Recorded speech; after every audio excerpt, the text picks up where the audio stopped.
तत्सवितुर्वरेण्यं भर्गो देवस्य धीमहि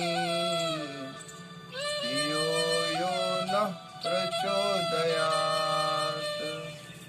ॐ त्र्यंबकं यजामहे सुगन्धिं पुष्टिवर्धनम् उर्वारुकमिव वन्दनात् मृत्यो मोक्षीयमामृतात्। ॐ सहना भवतु सहनो भुनक्तु सह वीर्यं करवावहै तेजस्विनावधीतमस्तु मा विद्विषावहै। ओम शांति शांति शांति। नमस्कार बंधुओं, मैं मनोज कुमार गुप्ता, योग गुरु। आज मैं आपको अनुलोम विलोम के बारे में बताना जा रहा हूँ। आखिर अनुलोम विलोम होता क्या है, कैसे करते हैं, करने की सावधानियाँ क्या है और इससे हमें क्या लाभ मिलेगा, इसके बारे में आपको बताऊंगा। अनुलोम विलोम, एक नाक से श्वास लेना, दूसरी नाक से श्वास छोड़ना। जिस नाक से श्वास आप छोड़े हैं उसी नाक से पुनः श्वास को अंदर भरना और दूसरी नाक से श्वास को छोड़ना। अर्थात सबसे पहले दाहिने हाथ से दाहिने नाक को बंद करते हैं और बाएं नाक से पहले श्वास खींचेंगे। बाएं नाक से श्वास खींचे, बाएं नाक को बंद करके दाहिने नाक से श्वास छोड़ेंगे। जिस नाक से श्वास छोड़े हैं उसी नाक से श्वास पुनः वापस लेंगे। फिर दूसरी नाक से श्वास छोड़ेंगे। जिस नाक से श्वास छोड़ते हैं उसी नाक से श्वास लेते हैं। इसी क्रिया को बार बार करते रहना अनुलोम विलोम कहलाता है। अनुलोम विलोम करने से आपका पूरी नर्वस सिस्टम, जितने भी नस नाड़ियां हैं वो शुद्ध हो जाती है। ब्लड सर्कुलेशन तेज हो जाता है। आपके शरीर में खून का संचार संतुलित हो जाता है, जिससे आप स्वस्थ हो जाते हैं। खास करके आपका सिर संबंधित बीमारियां दूर हो जाती है, जैसे कि माइग्रेन की समस्या, नींद न लगने की समस्या, पागलपन की समस्या, नाक बंद होने की समस्या, एसिनोफिलिया की समस्या। ये सब समस्याएं आपकी दूर हो जाएगी। एक और बीमारी है साइनस। अधिकतर लोग इससे प्रभावित रहते हैं। साइनस में आपकी दोनों आंखें दर्द करेगी, सिर भारी रहेगा, नाक बंद हो जाती है, जिसमें श्वास लेने में परेशानी होती है। एलोपैथिक में इसका पूर्ण रूप से इलाज नहीं है, पर आप योग के माध्यम से, अनुलोम विलोम के माध्यम से अगर अनुलोम विलोम करेंगे तो 100% आप साइनस पर काबू पा सकते हैं, स्वस्थ हो सकते हैं। इसलिए अनुलोम विलोम बहुत ही कारगर और उचित लाभप्रद देने वाला प्राणायाम है।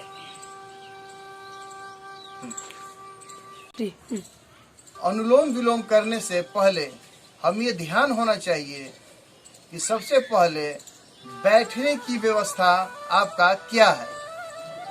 बैठते हैं तो आपकी रीढ़ की हड्डी सीधी होनी चाहिए।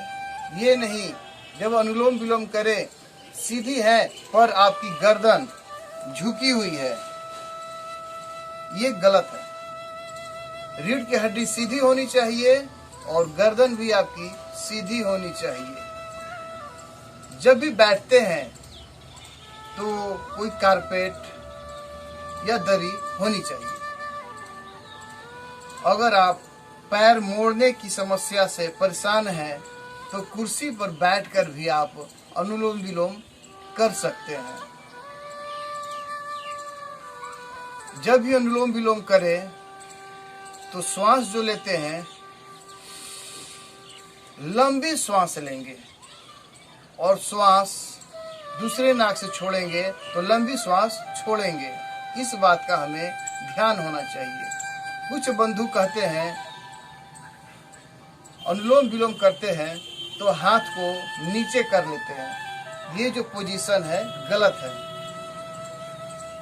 हाथ आपकी ओर ऊपर उठी रहेगी तो फेफड़े सिकुड़ेंगे नहीं, फूलेंगे और ज्यादा ऑक्सीजन आप अपने फेफड़ों में भर सकते हैं।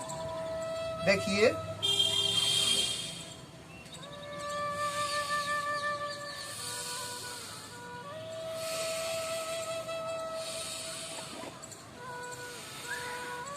हाथ आपके ऊपर रह सकते हैं। अगर हाथ दर्द कर जाए, बहुत ज्यादा प्रैक्टिस नहीं है आपकी, तो हाथ को आप बदल सकते हैं, पर लय आपकी टूटनी नहीं चाहिए। जो लय चल रही थी उसको कायम रखेंगे। जब अनुलोम विलोम करें तो मन चित्त शांत होनी चाहिए। आपका पूरा ध्यान परमेश्वर पर होनी चाहिए।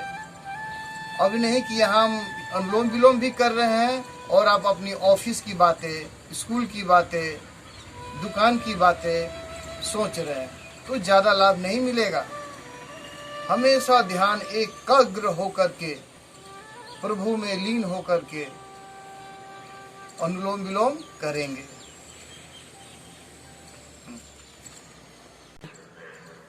अनुलोम विलोम करते समय क्या सावधानियां होनी चाहिए, किन व्यक्ति को अनुलोम विलोम निश्चित मात्रा में करनी चाहिए, उसके बारे में। जिस व्यक्ति की ब्लड प्रेशर की समस्या हो उन्हें अनुलोम विलोम मध्यम गति से करनी चाहिए। हार्ट का प्रॉब्लम हो तो मंद गति से करनी चाहिए। जैसे कि आप अपने हथेली पर अगर आटा या पाउडर रख ले,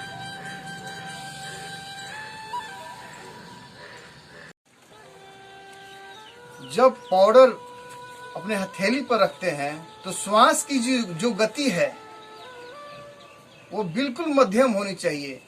यहाँ जो पाउडर या आटा रखते हैं तो इतनी दूरी पर श्वास की गति से ये उड़नी नहीं चाहिए। तब आप उचित ढंग से अनुलोम विलोम कर पाएंगे। ये श्वास की जो गति मध्यम है, इनके लिए, स्वस्थ व्यक्तियों के लिए नहीं है। ये जिनको बीपी की समस्या है, हार्ट की प्रॉब्लम है, उन व्यक्तियों के लिए है। जो स्वस्थ व्यक्ति हैं वो मध्यम गति से भी कर सकते हैं और थोड़ी तेजी से भी कर सकते हैं। पर जब आप लगातार करते रहेंगे, कुछ महीने बीत जाएंगे, तो निश्चित रूप से आप इसमें लिप्त हो जाएंगे, इसकी अधिक जानकारी मिलेगी, तब आप तेजी से कर सकते हैं।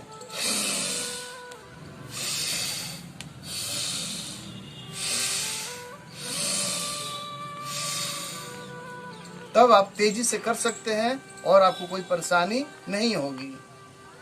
जब अनुलोम विलोम करते हैं तो दाहिना नाक हमारा सूर्य होता है, बायां नाक चंद्र होता है। अर्थात सूर्य की प्रवृत्ति गर्म होती है, चंद्र की प्रवृत्ति ठंडी होती है।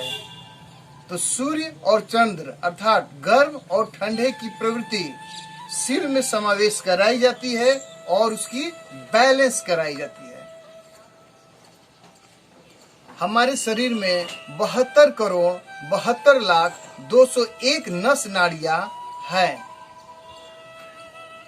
अनुलोम विलोम के माध्यम से ही 72,72,02,01 नस नाड़ियों की शुद्धिकरण की जाती है, अर्थात बैलेंस की जाती है।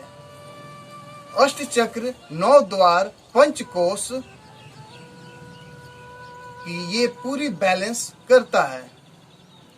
अनुलोम विलोम से आप साइनस के साथ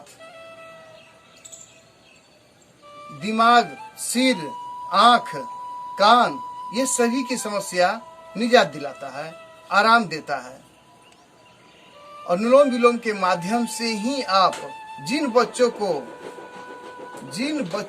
को सोने में परेशानी होती है, नींद नहीं लगती है, तो अनुलोम विलोम करेंगे तो निश्चित रूप से कुछ देर के बाद स्वतः आपको नींद लगने लगेगा। जिन बच्चों को पढ़ाई में कमजोर हैं, निश्चित रूप से आपकी पढ़ने की क्षमता, मेमोरी पावर बढ़ाने की क्षमता शार्प होगी, बहुत तेज होगी। आप अपने मोबाइल, कंप्यूटर में जीबी डालते हैं, तो यहाँ जो दिमाग है अनुलोम विलोम से माध्यम से अनंत, इसकी कोई जीबी नहीं है। अनुलोम विलोम के माध्यम से आप इसे बहुत तेज कर सकते हैं, बहुत ही शार्प बन सकते हैं। सिर दर्द से आप बच सकते हैं। अगर सिर दर्द करे तो 5 से 10 मिनट अनुलोम विलोम करें, निश्चित रूप से आपका सिर दर्द गायब हो जाएगा। ये ताकत है अनुलोम विलोम में। आइए कुछ देर तक अनुलोम विलोम करके देखते हैं। ध्यान मग्न, चित्त शांत, परमेश्वर पर ध्यान। अगर बैठकर पद्मासन में, सुखासन में, वज्रासन में करेंगे तो और भी ज्यादा लाभप्रद होगा। अनुलोम विलोम कभी भी आप कर सकते हैं, ज्यादा लाभ आपको खाली पेट में ही मिलेगा। अगर आप भोजन के बाद भी करते हैं तो कर सकते हैं। अनुलोम विलोम हमारे फेफड़ों से काम है, ना कि पेट से। जब भी अनुलोम विलोम करेंगे तो हमारे पेट से इसका कोई रिश्ता नहीं है। हमारा श्वास की गति फेफड़ों से है, इसलिए फेफड़ों से मतलब है। अनुलोम विलोम आप कभी भी कर सकते हैं।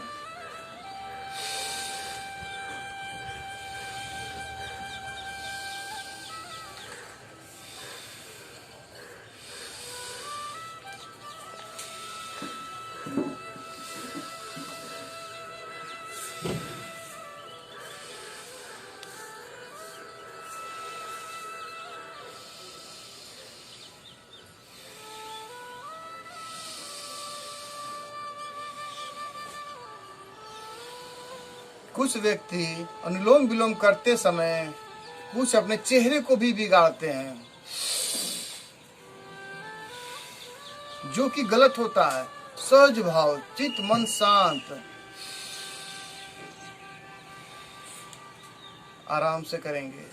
ये है हमारा अनुलोम विलोम। धन्यवाद, नमस्कार।